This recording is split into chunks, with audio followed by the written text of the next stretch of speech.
আসসালামু আলাইকুম। অনেক সুন্দর একটা দিন।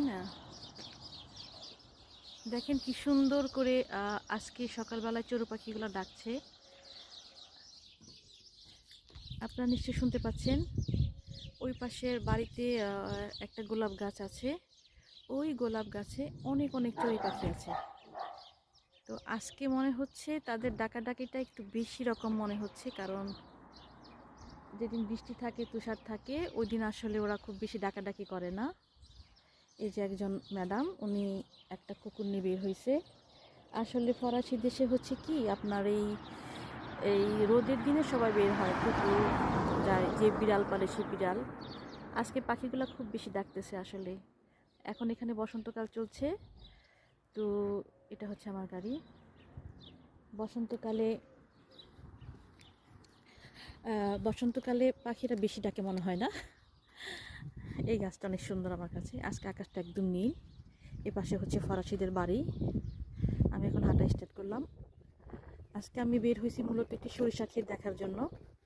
আমাকে ফুল, পাখি, গাছ এগুলা খুব বেশি টানে, খুব ভালো লাগে। আসলে সময় পাওয়া যায় না দেখার জন্য, রান্না বান্না, বাচ্চা কাচ্চা। দেখেন কি সুন্দর একটা বাড়ি। বাড়িটার পাশে লাল একটা গাড়ি। বাড়িটার কালার হচ্ছে হলুদ, আর গাড়িটার কালার হচ্ছে নীল। এক লাল, একদম স্বপ্নের মতো না, হলুদ বাড়িতে লাল গাড়ি। লাল কালারের গাড়ি আমার খুবই পছন্দ। কচি সবুজ ঘাস, কচি সবুজ ঘাস, নীল আকাশ। এটা হচ্ছে ফ্রান্সের একটা ছোটোখাটো গ্রাম। গ্রাম না, শহর বলা চলে। তো